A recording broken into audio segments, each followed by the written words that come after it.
은행 창구 앞 떨리는 손으로 통장을 넣은 정호의 얼굴이 굳어집니다. 화면에 찍힌 잔액 0원. 1억 5천만 원이 흔적도 없이 사라졌습니다.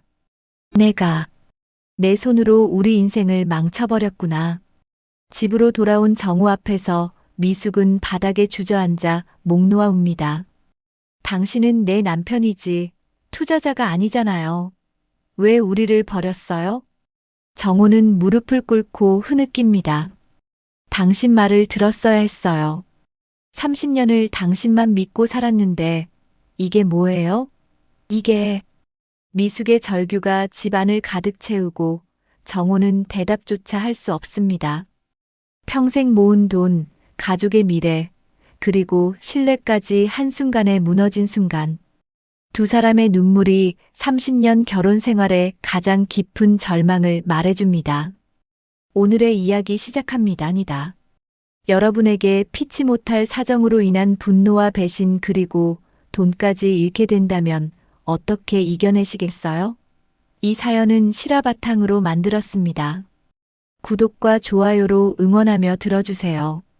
오늘은 이정호에게 특별한 날입니다. 아니, 어쩌면 인생에서 가장 복잡한 감정이 교차하는 날이라고 해야 할까요?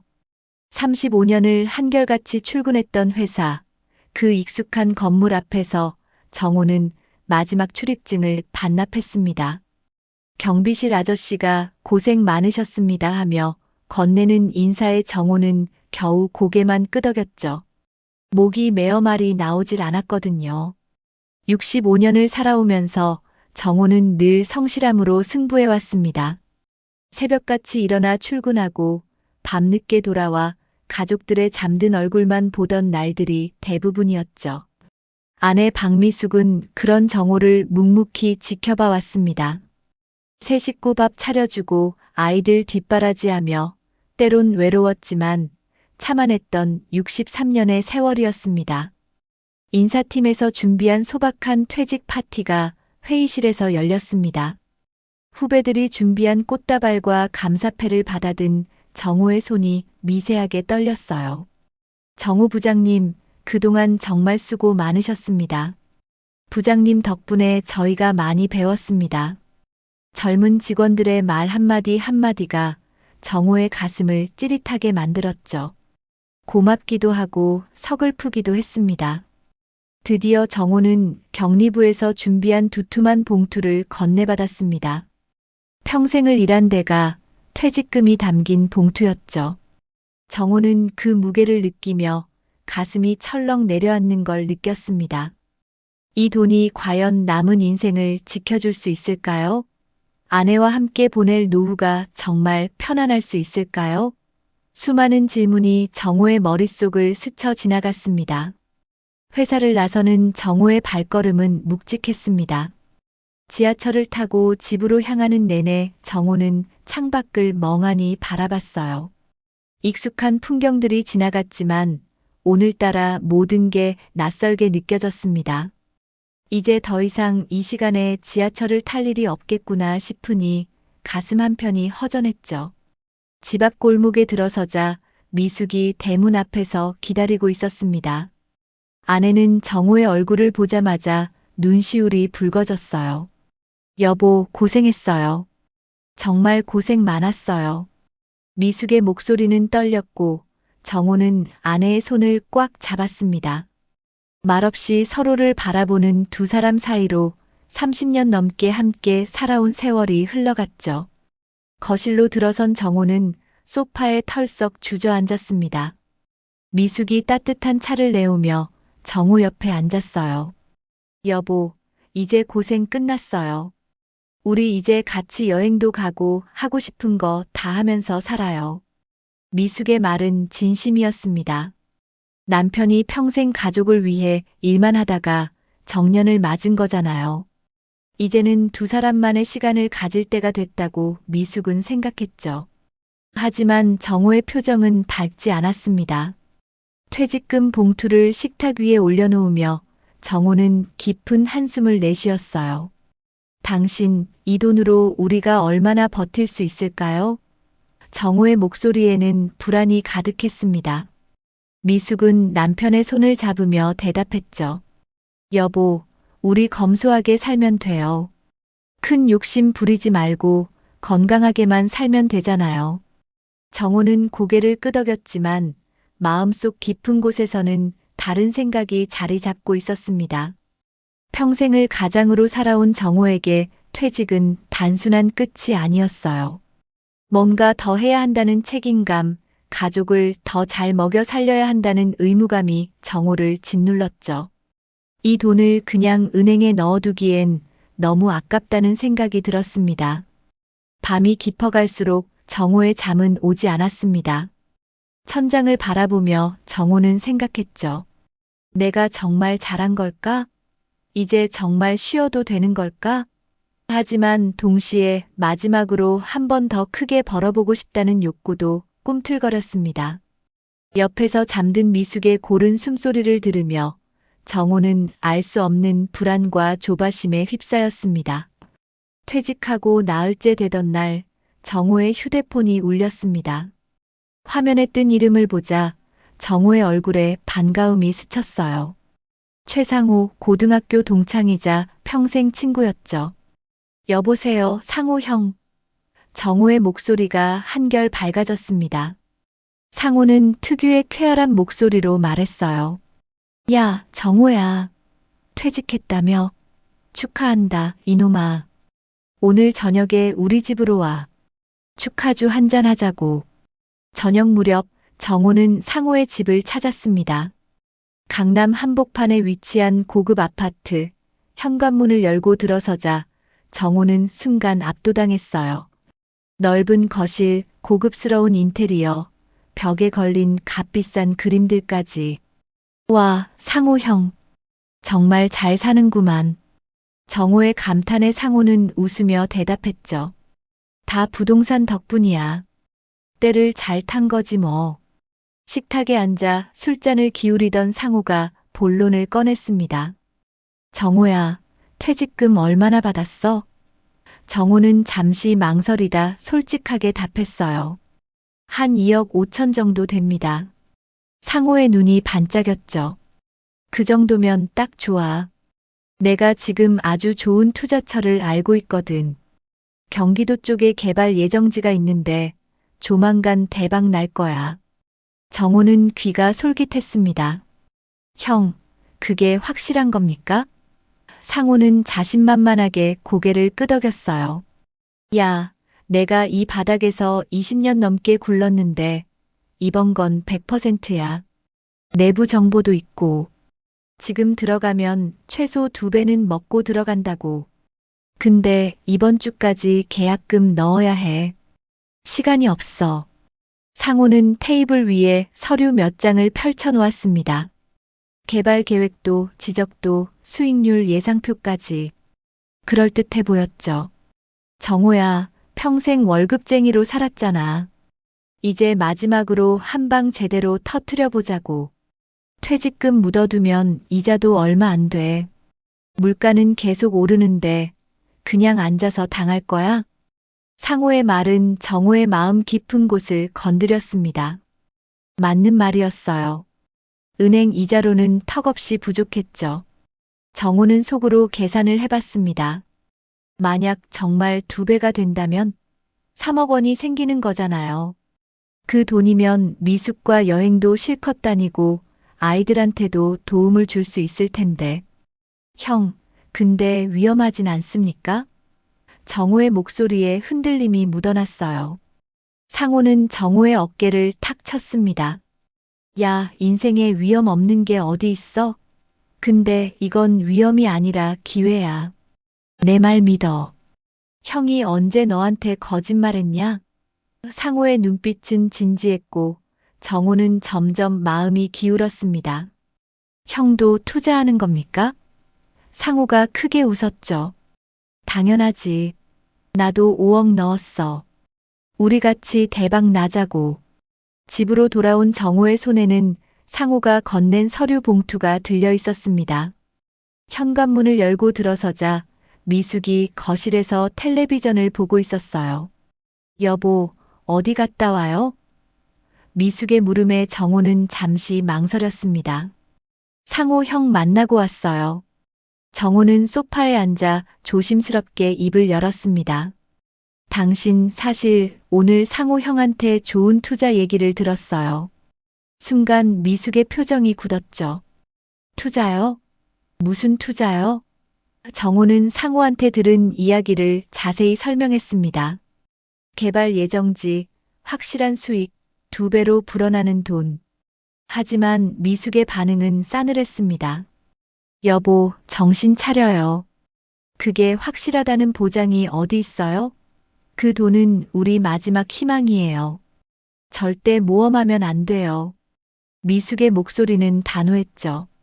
정호는 답답함을 느꼈습니다. 당신은 왜 그렇게 소극적이에요? 상호 형도 5억이나 넣었다고 했어요. 형이 나한테 거짓말할 리 없잖아요. 미숙은 고개를 저었습니다. 여보, 우리 나이가 몇인데 그런 도박을 해요? 이르면 어쩌려고요? 우리 다시 일할 수도 없는 나이잖아요. 정호의 목소리가 높아졌어요. 도박이 아니라 투자라니까요. 당신은 평생 내가 벌어온 돈으로 살면서 이런 중요한 결정엔 왜 반대만 해요? 미숙의 눈에 눈물이 고였습니다. 여보, 난 당신이 평생 고생한 거 알아요. 그래서 더 그 돈을 지키고 싶은 거예요. 제발 욕심 부리지 마요. 하지만 정호는 이미 마음속으로 결정을 내린 듯 했죠. 당신은 몰라요. 남자가 가장으로서 가족을 책임진다는 게 뭔지. 나는 마지막으로 뭔가를 제대로 해내고 싶어요. 그날 밤 부부는 각자의 방에서 잠을 청했습니다. 정호는 천장을 바라보며 생각했어요. 내가 정말 욕심을 부리는 걸까? 아니야. 이건 가족을 위한 거야. 마지막 기회일 수도 있어. 정호의 머릿속에는 상호의 말이 계속 맴돌았습니다.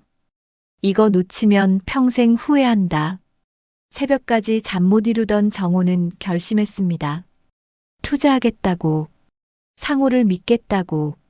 가장으로서 마지막 책임을 다하겠다고. 정호는 주먹을 불끈 쥐었죠. 하지만 정호는 몰랐습니다. 이 선택이 얼마나 큰 재앙을 불러올지. 이틀이 지났지만 정호와 미숙 사이의 냉기는 여전했습니다. 식사 때도 서로 말을 아꼈고 눈도 마주치지 않았죠. 정호는 매일 아침 서재에 틀어박혀 상호가 준 서류를 들여다봤습니다. 수익률 표를 보면 볼수록 확신이 들었어요. 이건 기회다, 놓치면 안 된다는 생각뿐이었죠. 그날 오후 미숙이 조심스럽게 서재 문을 두드렸습니다. 여보, 나 좀 봐요. 정호는 대답도 없이 문을 열었어요.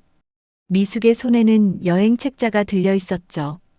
여보, 제주도 여행 어때요? 우리 신혼여행도 제주도였잖아요. 추억도 되살릴 겸 다녀와요. 미숙의 목소리에는 간절함이 묻어났습니다. 하지만 정호는 고개를 저었어요. 지금 여행 갈 때가 아니에요. 투자건 마무리하고 나서 생각해 봅시다. 미숙의 얼굴이 일그러졌죠. 아직도 그 생각을 못 버렸어요? 여보, 제발 정신 좀 차려요. 미숙의 목소리가 떨렸습니다. 당신은 평생 가족 위에 일했다고 했잖아요. 그런데 정작 가족이 원하는 건 안 들어줘요? 정호는 참았던 감정이 폭발했습니다. 당신이 뭘 알아요? 여행 한 번 가는 게 중요해요. 우리 노후가 중요해요. 정호의 목소리가 거실 전체를 울렸죠. 이 돈 가지고 그냥 앉아 있으면 물가 오르는 속도도 못 따라가요. 나는 당신과 아이들이 부족함 없이 살게 해주고 싶다고요. 미숙도 더 이상 참지 않았습니다. 부족함 없이요? 우리가 뭐가 부족해요? 우리 집도 있고 건강하게 살 수 있으면 그걸로 충분해요. 미숙의 눈에서 눈물이 흘러내렸어요. 당신은 늘 이래요. 늘 욕심이 문제예요. 작은 행복은 못 보고 큰 것만 줬다가 결국 다 잃어버리는 거 못 봤어요? 정호는 주먹을 불끈 쥐었습니다. 욕심이요? 이게 욕심으로 보여요? 정호의 목소리는 격앙돼 있었죠. 난 욕심이 아니라 책임감이에요. 가장으로서 당신과 아이들을 위해서라도 크게 벌고 싶은 거예요. 그게 뭐가 잘못됐어요? 정호의 얼굴은 붉게 상기되어 있었습니다. 미숙은 고개를 저으며 흐느꼈어요. 책임감이요? 진짜 책임감이 있으면 우리 의견도 들어야죠. 여행도 못 가고 노후도 제대로 못 지키면서 무슨 책임감이에요? 미숙의 목소리가 점점 커졌습니다. 당신은 늘 혼자 결정하고 혼자 밀어붙이고 나중에 후회해요. 왜 똑같은 실수를 반복해요? 정호는 가슴이 철렁했습니다. 미숙이 말한 것은 사실이었거든요. 예전에도 정호는 사업 투자한다고 목돈을 날린 적이 있었죠. 그때도 미숙은 반대했지만 정호는 밀어붙였고 결국 실패했습니다. 하지만 이번은 다르다고 정호는 스스로를 다독였어요. 상호는 전문가고 이번 투자는 확실하다고. 당신은 나를 믿지 않는군요. 정호의 목소리가 낮게 깔렸습니다. 평생 나를 믿고 살았다면서 정작 중요한 순간엔 내 결정을 존중하지 않네요. 미숙은 고개를 들어 정호를 똑바로 쳐다봤어요. 여보, 내가 당신을 안 믿는 게 아니에요. 그 사람을 못 믿는 거예요. 상호 씨가 정말 믿을 만한 사람이에요? 정호는 화가 치밀었습니다. 상호 형을 모욕하지 마세요. 형은 나랑 40년 지기예요. 당신보다 더 오래 알고 지낸 사람이에요. 정호의 말에 미숙은 충격을 받은 듯 입을 다물었죠. 정호는 계속 말을 이었습니다. 형이 나한테 거짓말할 이유가 뭐가 있어요? 5억이나 직접 투자한 사람인데. 미숙은 힘없이 주저앉았습니다. 여보, 내가 당신한테 뭐예요? 40년 친구가 30년 아내보다 더 중요해요? 미숙의 목소리는 떨렸고 눈물이 볼을 타고 흘러내렸습니다. 난 당신 옆에서 평생을 살았어요. 아이들 키우고 시부모님 모시고 당신 뒷바라지하면서 내 인생을 다 바쳤다고요. 정호의 가슴이 무너지는 것 같았습니다. 하지만 동시에 분노도 치솟았죠. 왜 아내는 정호를 이해하지 못할까요? 왜 정호의 마지막 도전을 응원해주지 않을까요? 정호는 속으로 절규했습니다. 평생 가족만 위해 달려왔는데 이제 정호의 선택마저 부정당하는 건가요? 당신이 날 이해 못하는 건 알겠어요. 정호의 목소리는 차갑게 식어 있었습니다. 하지만 난 이번 투자할 겁니다. 가장으로서 마지막 책임을 다할 거예요. 미숙은 믿을 수 없다는 표정으로 정호를 바라봤죠. 여보, 정말 그럴 거예요? 내 말은 하나도 안 듣겠다는 거예요? 정호는 고개를 돌렸습니다. 당신이 나중에 고마워할 날이 올 겁니다. 2배로 불어난 돈을 보면 당신도 내 선택이 옳았다는 걸 알게 될 거예요. 정호는 그렇게 말하고 서재로 들어가 문을 닫아버렸습니다. 미숙은 거실 바닥에 주저앉아 소리 없이 울었죠. 그날 밤 부부는 서로 다른 공간에서 잠을 청했습니다. 정호는 서재 책상에 엎드려 있었고 미숙은 침실에서 눈물로 베개를 적셨어요. 30년 부부 사이에 깊은 균열이 생기는 순간이었습니다. 정호는 속으로 되뇌었죠. 내가 틀리지 않았어. 이건 옳은 선택이야. 하지만 가슴 한편에선 불안이 스멀스멀 기어올랐습니다. 다음 날 아침 정호는 미숙이 잠든 사이 조용히 집을 나섰습니다. 손에는 퇴직금이 든 통장이 들려 있었죠. 은행에 도착한 정호는 떨리는 손으로 번호표를 뽑았습니다. 창구 직원이 정호를 보며 물었어요. 어떻게 도와드릴까요? 정호는 잠시 망설이다 입을 열었습니다. 전액 이체하려고요. 계좌에서 계좌로 1억 5천만 원이 옮겨지는 순간 정호의 심장은 쿵쾅거렸습니다. 직원이 이체 확인증을 내밀었고 정호는 그 종이를 받아들며 생각했죠. 이제 돌이킬 수 없다. 하지만 괜찮아. 상호 형을 믿어. 정호는 상호에게 전화를 걸었습니다. 형, 이체 완료했습니다. 상호의 목소리는 기뻐 보였어요. 정호야, 잘했어. 너 절대 후회 안 할 거야. 곧 대박 소식 들려줄게. 집으로 돌아온 정호는 미숙과 마주쳤습니다. 미숙의 눈빛을 보자 정호는 고개를 돌렸어요. 여보, 어디 갔다 와요? 미숙의 물음에 정호는 대답하지 않았죠. 침묵이 흘렀고 미숙은 직감했습니다. 설마 했어요? 투자했어요? 정호는 여전히 침묵으로 일관했습니다. 미숙은 정호의 팔을 붙잡았어요. 여보, 대답해요. 우리 돈 어떻게 된 거예요? 정호는 미숙의 손을 뿌리치며 말했습니다. 했어요. 전액 넣었어요. 이제 기다리기만 하면 돼요. 미숙의 얼굴이 새하얗게 질렸죠. 미쳤어요? 정말 미쳤어요. 미숙의 비명 같은 목소리가 집안을 울렸습니다. 정호는 냉정하게 말했어요. 당신은 곧 알게 될 겁니다. 내 선택이 옳았다는 걸. 그렇게 말하고 정호는 밖으로 나가버렸죠. 뒤에서 미숙의 울음소리가 들렸지만 정호는 뒤돌아보지 않았습니다. 정호의 가슴 속에선 확신과 불안이 동시에 소용돌이쳤어요. 한 달이 지났습니다. 정호는 매일 상호에게 전화를 걸었어요. 형, 진행 상황이 어떻습니까? 상호는 늘 같은 대답을 했죠. 잘 되고 있어. 조금만 더 기다려. 서류 정리하는데 시간이 좀 걸린다. 정호는 안심하려 애썼습니다. 상호를 믿었으니까요. 2달째 상호의 전화를 받기가 점점 어려워졌습니다. 형, 연락 좀 주세요. 걱정되잖아요. 정호는 하루에도 몇 번씩 문자를 보냈어요. 상호는 간간히 답장을 보냈죠. 바쁘다. 좋은 소식 곧 있을 거야. 하지만 정호의 불안은 커져만 갔습니다. 3달째 되던 어느 날 정호는 상호의 집을 직접 찾아갔습니다. 초인종을 눌렀지만 아무 대답이 없었어요. 경비실에 물어보니 충격적인 말을 들었죠. 그 집 사람들이요? 한 달 전에 이사 갔는데요. 정호는 귀를 의심했습니다. 뭐라고요? 이사를 갔다고요? 정호는 미친 듯이 상호에게 전화를 걸었습니다. 하지만 전화는 꺼져 있었어요. 고객님이 전화를 받지 않고 있습니다.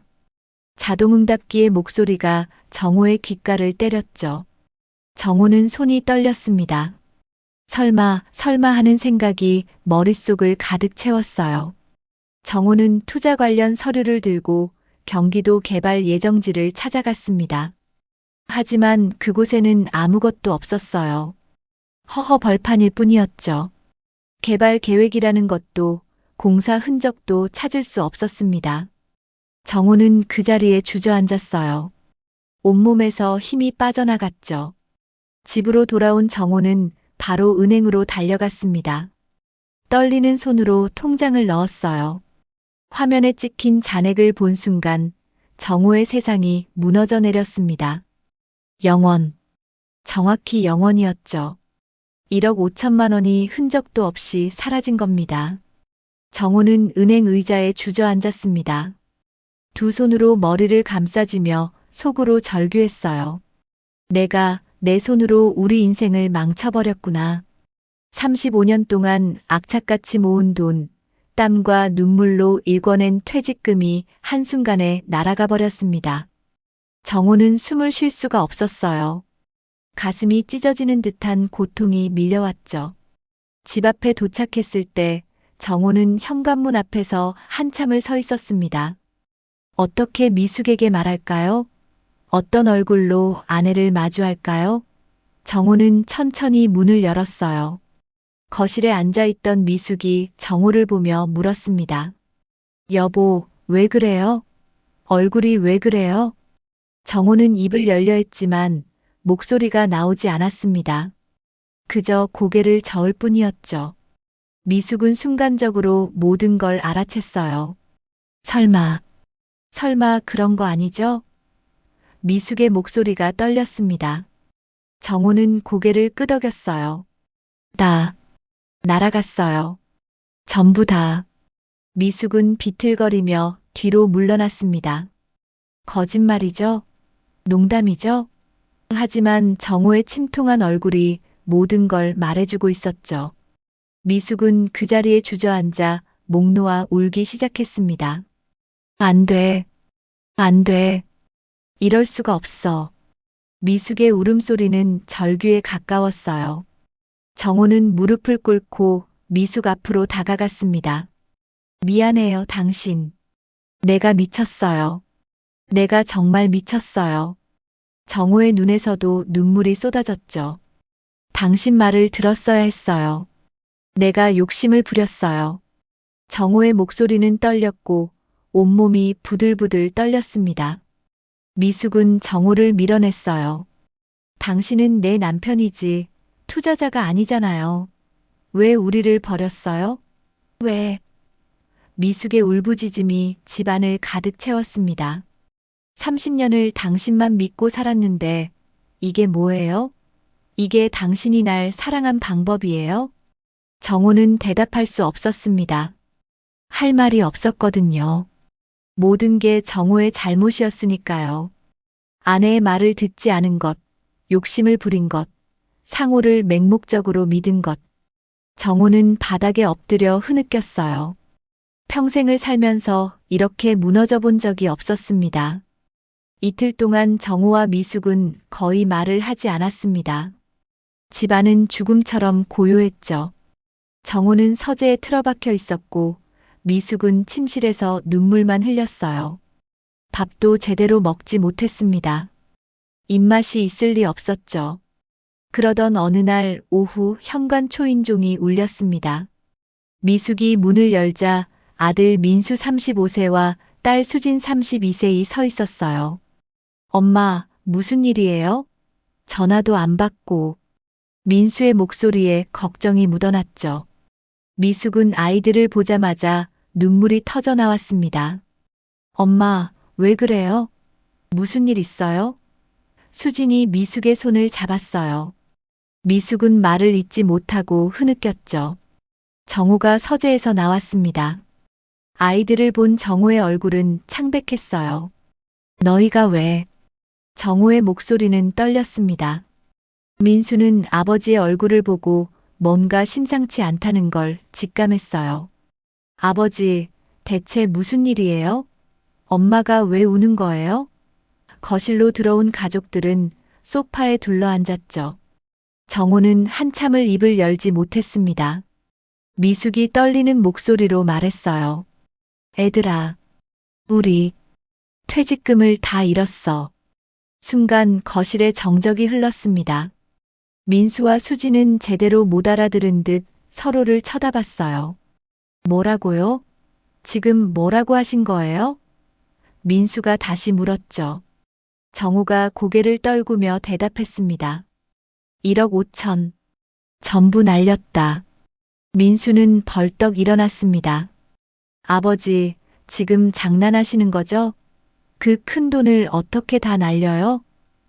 민수의 목소리가 떨렸어요.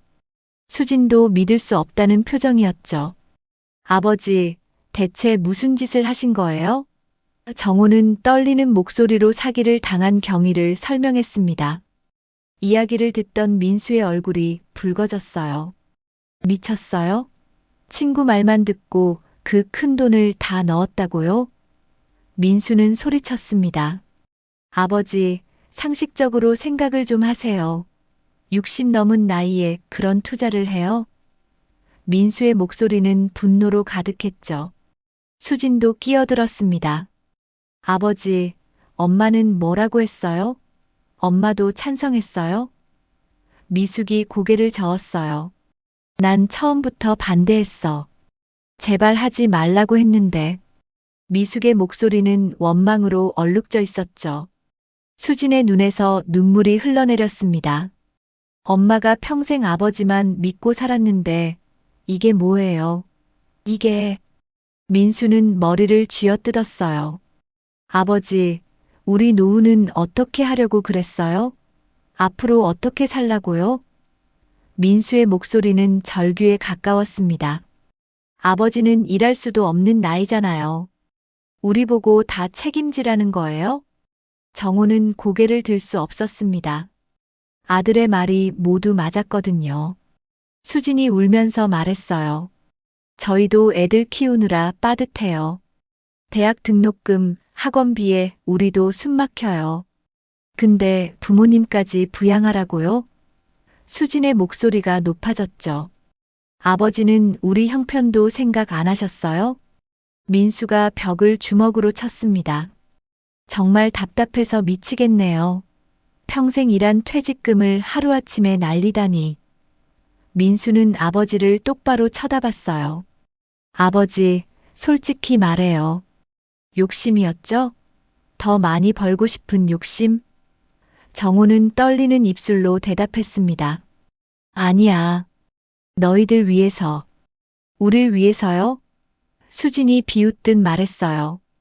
우릴 위해서 우리 미래까지 망치신 거예요? 수진의 말은 날카로웠습니다. 아버지, 우린 아버지가 돈 많이 버는 거 원한 적 없어요. 그냥 건강하게 오래 사는 거, 그것만 바랐다고요. 수진은 흐느끼며 말했죠.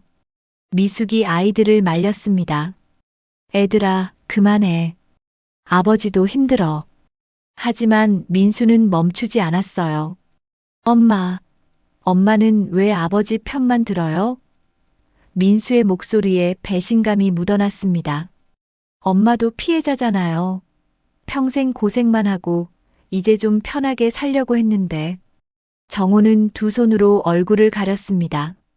자식들의 질타가 가슴을 후벼 팠어요. 정말로 정호는 욕심을 부린 걸까요? 가족을 위한다는 명분으로 자신의 욕심을 정당화한 걸까요? 정호는 혼란스러웠습니다. 민수가 한숨을 크게 내쉬며 말했어요. 아버지, 경찰에는 신고했어요? 정호가 고개를 저었죠. 증거가 없어. 상호 형은 연락도 안 돼. 민수는 허탈하게 웃었습니다. 증거도 없이 돈을 준 거예요? 계약서는요? 아무것도 없어요? 정호는 침묵으로 답했어요. 수진이 엄마에게 다가갔습니다. 엄마, 이제 어떡해요? 집이라도 있어서 다행이지. 그것마저 없었으면. 수진은 말을 잇지 못했죠. 미숙은 딸을 꼭 안았어요. 미안해. 엄마가 미안해. 모녀는 부둥켜 안고 울었습니다. 민수는 아버지를 바라봤습니다. 실망과 분노가 뒤섞인 눈빛이었죠. 아버지, 솔직히 존경했어요. 평생 성실하게 일하시고 가족 위해 헌신하시는 거. 민수의 목소리가 잠겼어요. 근데 오늘 그 존경이 다 무너졌어요. 민수의 말에 정호의 가슴이 찢어졌습니다. 정호는 떨리는 목소리로 말했어요. 민수야, 아빠가 잘못했다. 미안하다. 하지만 민수는 고개를 저었죠. 미안하다고 되는 게 아니잖아요. 그 돈이 돌아오는 것도 아니고. 민수는 현관으로 향했습니다. 당분간 연락 안 할게요. 머리 좀 식혀야겠어요. 수진도 일어났어요. 엄마, 연락할게요. 건강 챙기세요. 수진은 아버지는 쳐다보지도 않고 나가버렸죠. 문이 닫히는 소리가 집안에 메아리 쳤습니다. 정호와 미숙만 남은 거실은 너무나 고요했어요. 미숙이 정호를 똑바로 쳐다봤습니다. 여보, 당신이 잃은 게 뭔지 알아요? 미숙의 목소리는 냉랭했죠. 돈만 잃은 게 아니에요. 우리 가족의 믿음도, 존경도, 사랑도 다 무너뜨렸어요. 미숙은 일어나 침실로 들어갔습니다. 문 닫히는 소리와 함께 정호는 완전히 혼자가 되었죠. 정호는 텅 빈 거실에 홀로 앉아 있었습니다. 아이들의 말이 귓가에 맴돌았어요. 정호의 눈에서 눈물이 주르륵 흘러내렸습니다. 정호는 모든 걸 잃었습니다. 돈도, 가족의 신뢰도, 스스로에 대한 믿음까지도. 일주일이 흘렀습니다. 정호는 거의 먹지도 자지도 않았어요. 거울을 보니 완전히 다른 사람이 되어 있었죠. 수염은 덥수룩하고 눈은 푹 꺼져 있었습니다. 미숙은 정호와 같은 공간에 있는 것조차 힘들어했어요. 밥상도 따로 차렸고 말도 섞지 않았죠. 그날 밤 정호의 휴대폰이 울렸습니다. 모르는 번호였어요. 정호는 무심코 전화를 받았죠. 여보세요? 수화기 너머로 익숙한 목소리가 들려왔습니다. 정호야. 나야, 상호야. 순간 정호의 온몸에 전율이 흘렀어요. 상호 형. 정호의 목소리는 떨렸습니다. 분노와 배신감이 치솟았죠. 형이 어떻게 나한테 이럴 수가 있어요? 정호의 목소리가 높아졌어요. 상호는 한숨을 내쉬며 말했습니다. 정호야. 미안하다. 정말 미안해. 정호는 주먹을 불끈 쥐었어요. 미안하다고요? 그 말 한마디로 끝이에요? 정호의 목소리는 격앙되어 있었죠. 상호가 떨리는 목소리로 말했습니다. 정호야, 들어봐. 나도 당했어. 사업이 완전히 무너졌다고. 나도 전부 잃었어. 집도 압류당하고 아내도 날 떠났어. 정호는 믿을 수 없었습니다. 형도 당했다고요? 그럼 형이 투자한 5억은요? 상호의 대답은 충격적이었어요. 그건 거짓말이었어. 나도 돈이 없었거든. 투자금을 모으려고. 너한테 거짓말을. 정호는 휴대폰을 떨어뜨릴 뻔했습니다. 뭐라고요? 지금 뭐라고 한 거예요? 정호의 목소리가 떨렸어요. 상호는 흐느끼며 말했죠. 정호야, 난 도박으로 다 날렸어. 빚쟁이들한테 쫓기고 있었다고. 너한테 투자 얘기한 건 그 돈으로 빚을 갚으려고. 정호는 숨이 막혔습니다. 형이 날 이용했다는 거예요? 정호의 목소리는 절망으로 가득했어요. 40년 우정이 그것밖에 안 됐어요? 상호는 계속 울먹였죠. 미안해, 정말 미안해. 나도 살려고 발버둥 쳤던 거야. 나도 어쩔 수 없었어. 정호는 차가운 목소리로 말했습니다. 형은 내 돈만 잃게 한 게 아니에요. 정호의 눈에서 눈물이 흘러내렸죠. 내 가족의 사랑까지 앗아갔어요. 내 아내의 믿음, 내 자식들의 존경, 다 빼앗아갔다고요. 정호는 소리쳤습니다. 상호는 말을 잇지 못했어요. 정호가 계속 말했죠. 형 때문에 내 가족이 무너졌어요. 아내는 날 쳐다보지도 않고 아이들은 날 경멸해요. 정호의 목소리는 절규였습니다. 형은 내 인생 전부를 망쳐놨어요. 상호가 떨리는 목소리로 말했어요. 정호야, 나도 죽고 싶어. 정말 죽고 싶다고. 근데 용기가 없어. 정호는 휴대폰을 꽉 쥐었습니다. 형, 다시는 연락하지 마세요. 형 목소리 듣기도 싫어요. 정호는 전화를 끊어버렸죠. 정호는 그 자리에 주저앉았습니다. 온몸이 부들부들 떨렸어요. 상호의 말이 사실이든 거짓이든 이제 아무 의미가 없었습니다. 돈은 돌아오지 않았고 가족은 이미 무너졌으니까요. 정호는 허탈하게 웃었어요. 40년 우정이 한순간에 무너진 겁니다. 그날 밤 정호는 잠을 이룰 수 없었습니다. 머릿속이 복잡했어요. 모든 게 정호의 잘못이었습니다. 상호를 맹신한 것도, 미숙의 말을 무시한 것도, 욕심을 부린 것도. 정호는 스스로를 용서할 수 없었죠. 새벽녘 정호는 침실 문 앞에 서 있었습니다. 떨리는 손으로 문을 두드렸어요. 당신, 나 좀 봐요. 한참을 기다렸지만 대답이 없었죠. 정호는 다시 두드렸습니다. 제발, 당신. 정호의 목소리는 간절했어요. 문이 열렸습니다. 미숙의 얼굴은 수척했고 눈은 퉁퉁 부어 있었어요. 뭐예요? 미숙의 목소리는 차가웠죠. 정호는 무릎을 꿇었습니다. 당신, 내 말 좀 들어줘요. 미숙은 고개를 돌렸어요. 할 말 있어요? 더 이상 들을 말 없는데. 정호의 눈에서 눈물이 쏟아졌습니다. 상호한테 연락 왔어요. 저놈도 날 속인 거였어요. 정호는 떨리는 목소리로 상호와의 통화 내용을 말했죠. 미숙은 표정 하나 바꾸지 않았습니다. 그래서요? 그게 뭐가 달라져요? 정호는 바닥에 이마를 박았어요. 당신 말이 맞았어요. 내가 욕심이었어요. 내가 미쳤어요. 정호의 목소리는 절박했죠. 당신이 반대했을 때 들었어야 했어요. 내가 정말 잘못했어요. 정호는 흐느꼈습니다. 미숙의 눈에서도 눈물이 흘렀어요. 이제 와서 뭐가 달라져요? 돈도 돌아오지 않고 아이들 마음도 돌아오지 않는데. 미숙의 목소리에는 깊은 상처가 묻어났죠.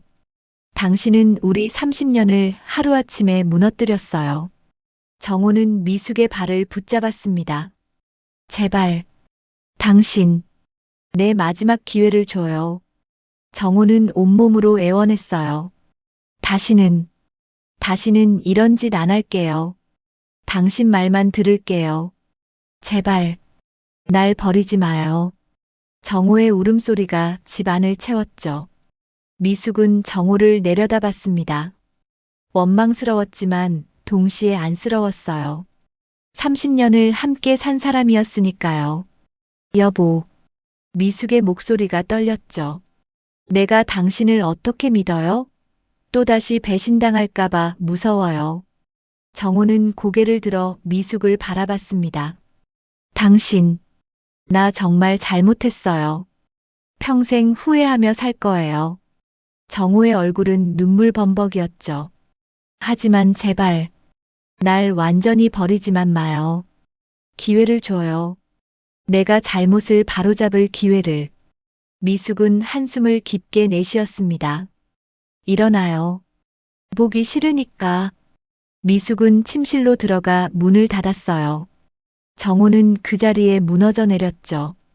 용서받을 수 있을까요? 다시 가족을 되찾을 수 있을까요? 정호는 알 수 없었습니다. 며칠이 더 흘렀습니다. 정호는 집 안에서 유령처럼 지냈어요.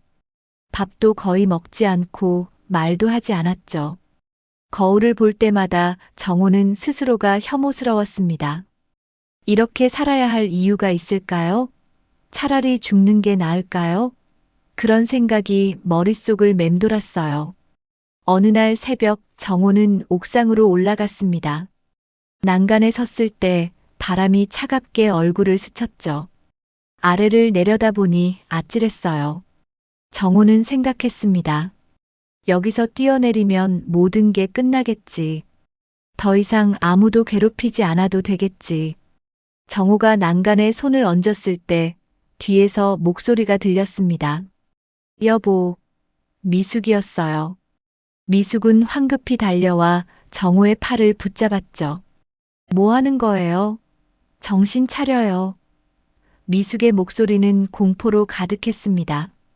정호는 미숙을 돌아봤어요. 당신, 날 왜 말려요? 이렇게 사는 것보다 죽는 게 나아요. 정호의 목소리는 무기력했죠. 미숙은 정호를 난간에서 끌어냈습니다. 미쳤어요? 죽으면 다 해결돼요? 그럼 나는요? 아이들은요? 정호는 바닥에 주저앉았어요. 당신들이 날 용서 안 할 거잖아요. 차라리 죽어서 짐이라도 덜어주는 게. 미숙은 정호의 뺨을 때렸습니다. 따끔한 소리가 새벽 공기를 갈랐죠. 정신 차려요. 당신이 죽으면 우리가 더 고통받는다고요. 미숙의 눈에서 눈물이 흘러내렸어요. 여보, 당신은 비겁해요. 책임져야 할 사람이 도망치려고 하잖아요. 미숙의 목소리는 떨렸지만 단호했죠. 우리가 돈을 잃은 건 맞아요. 하지만 당신까지 잃을 순 없어요. 미숙은 정호를 끌어안았습니다. 정호는 미숙의 품에서 흐느꼈어요. 미안해요. 정말 미안해요. 난 당신한테 너무 못된 짓만 했어요. 미숙도 울었죠. 여보, 우린 돈으로만 살아온 게 아니잖아요. 30년을 함께 웃고 울었잖아요. 미숙의 말에 정호는 더욱 목 놓아 울었습니다. 두 사람은 한참을 그렇게 안고 울었어요. 동이 트기 시작했고 하늘이 조금씩 밝아졌죠. 미숙이 정호의 얼굴을 일으켜 세웠습니다. 여보, 다시 일어서요. 우리 다시 시작해요. 미숙의 눈빛은 단단했어요. 당신 옆에 내가 있잖아요. 함께하면 못할 게 뭐가 있어요?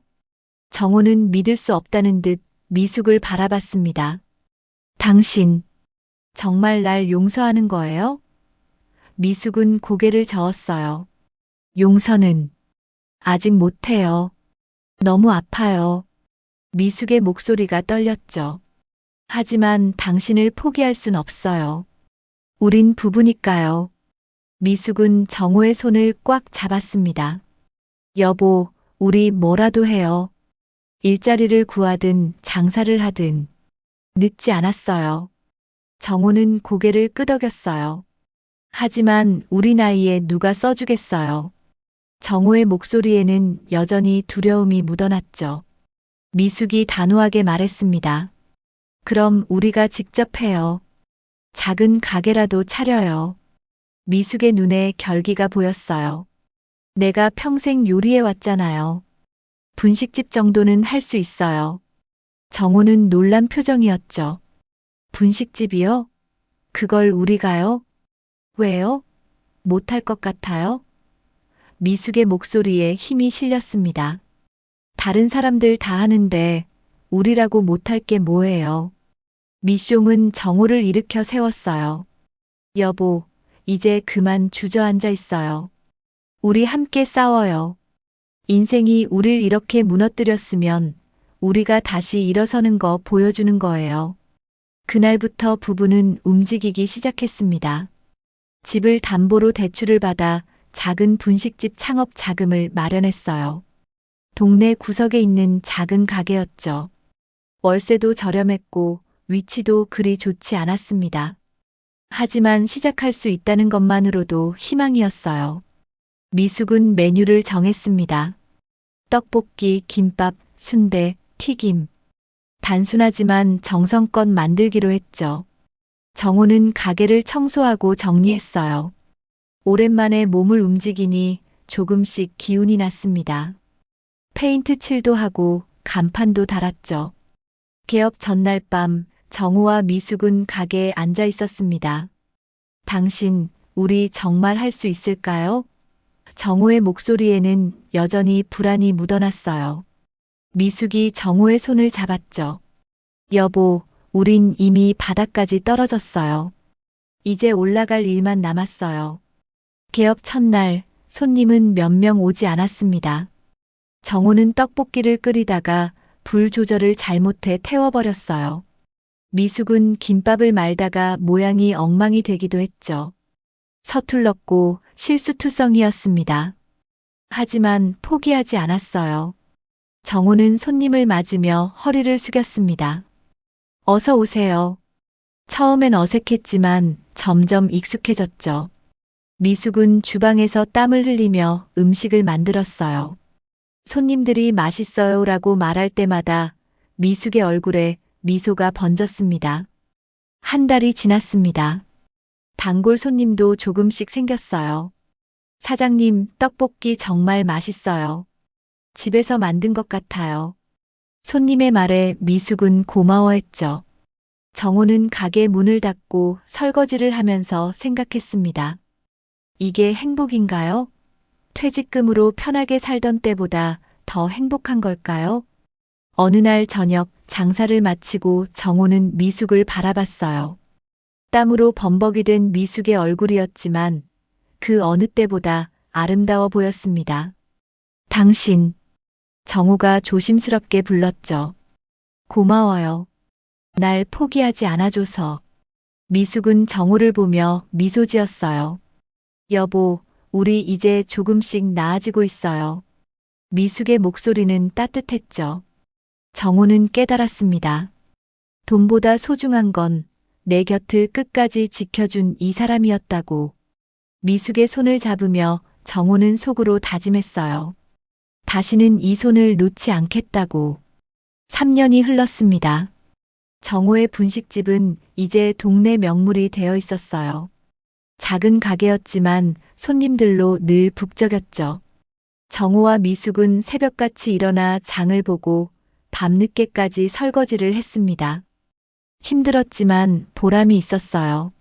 정우는 이제 70에 가까워졌습니다. 허리도 아프고 무릎도 시큰거렸지만 손님들 앞에선 항상 웃었어요. 어서 오세요. 정우의 목소리는 밝았죠. 미숙도 주방에서 열심히 음식을 만들었습니다. 두 사람의 손발이 척척 맞았어요. 단골 손님 중에는 오랫동안 다닌 분들도 많았습니다. 사장님, 여기 떡볶이가 최고예요. 다른 데는 못 가요. 손님들의 칭찬에 정우는 고개를 숙였죠. 감사합니다. 정성껏 만들었습니다. 정우의 얼굴에는 진심 어린 미소가 번졌어요. 어느 가을날 오후 가게 문이 열렸습니다. 정우가 고개를 들자 낯익은 얼굴들이 보였어요. 민수와 수진이었습니다. 정우는 순간 멈칫했죠. 3년 동안 아이들과 거의 연락을 하지 않았거든요. 명절 때 짧게 전화 통화하는 게 전부였습니다. 아버지. 민수가 조심스럽게 불렀어요. 정우는 앞치마를 만지작거렸죠. 왔구나.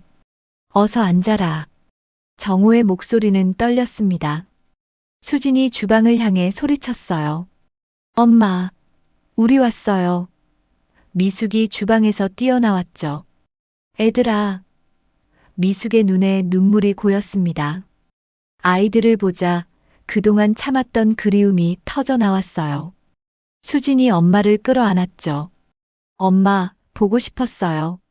모녀는 한참을 그렇게 안고 울었습니다. 자리에 앉은 민수는 가게를 둘러봤어요. 낡았지만 깨끗했고 정성이 묻어나는 공간이었죠. 아버지, 혼자 다 하세요? 민수의 물음에 정우가 고개를 끄덕였습니다. 응, 엄마랑 둘이서 하지. 정우는 떡볶이와 김밥을 내왔어요. 민수는 떡볶이를 한 입 먹었습니다.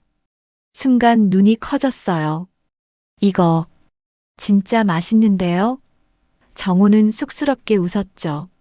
엄마가 레시피를 만들었어. 나는 그냥 심부름꾼이고. 수진도 김밥을 먹으며 감탄했습니다. 엄마, 이거 장난 아닌데요? 왜 진작 장사 안 하셨어요? 미숙이 웃으며 대답했어요. 필요할 때 하게 됐지 뭐. 미숙의 목소리는 담담했죠. 민수는 부모님을 번갈아 쳐다봤습니다. 3년 전 그날의 분노가 떠올랐어요. 아버지를 비난했던 자신의 모습이 부끄러워졌죠. 아버지. 민수가 입을 열었습니다. 죄송해요. 그때 너무 심하게 말했어요. 민수의 목소리가 떨렸어요. 저도 화가 나서. 아버지 마음은 생각 안 하고. 정우는 손을 내저었죠. 아니다. 내가 한 말 다 맞았어. 아빠가 잘못한 거야. 수진도 눈물을 훔쳤습니다.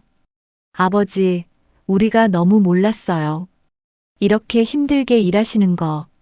수진은 정우의 거칠어진 손을 보았어요. 한때 서류만 다루던 손이 이제는 굳은 살이 배겨 있었죠. 아버지, 정말 고생하셨어요. 정우는 고개를 저었습니다. 고생이 아니야. 이게 속죄야. 정우의 눈빛은 진지했어요. 아빠가 너희한테, 엄마한테 너무 큰 상처를 줬잖니.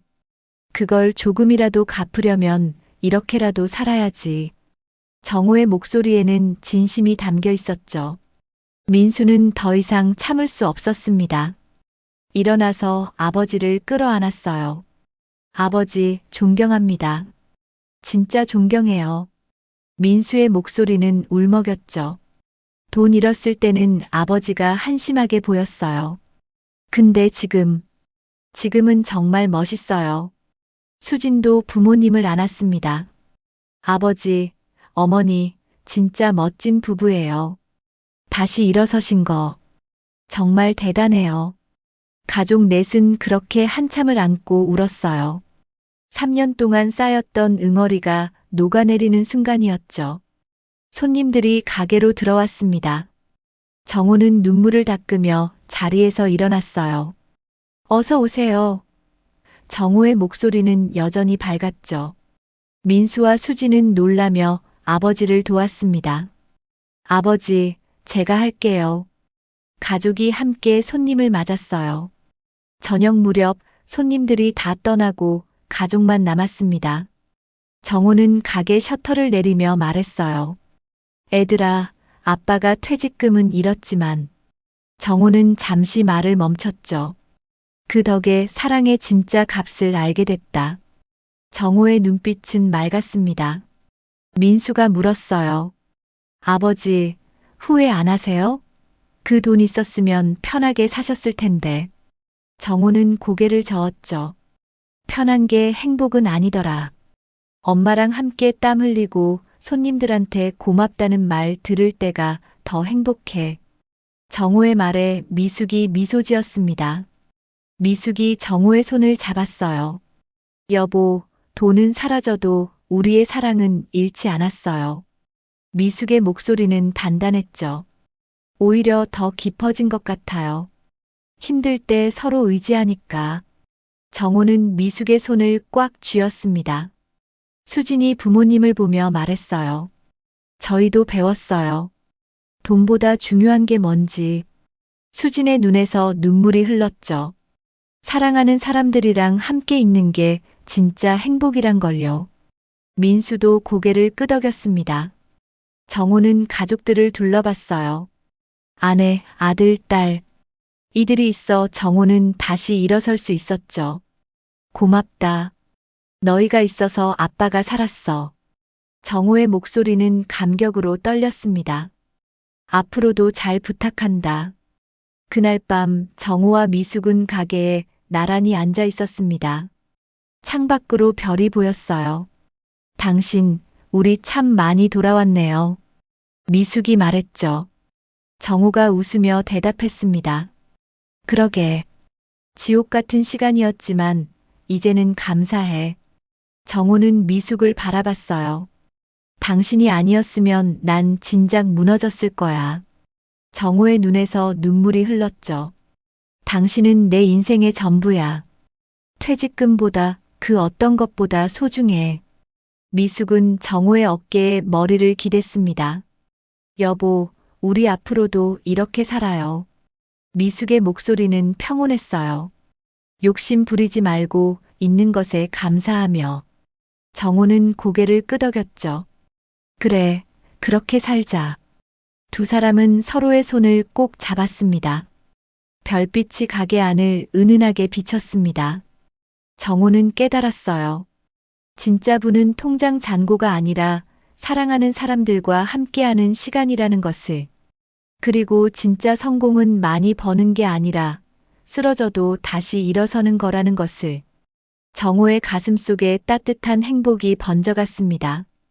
오늘의 사연은 여기까지입니다. 구독자 여러분들의 행복하고 풍성한 추석 연휴를 바라면서 지금까지 사연 달래기였습니다.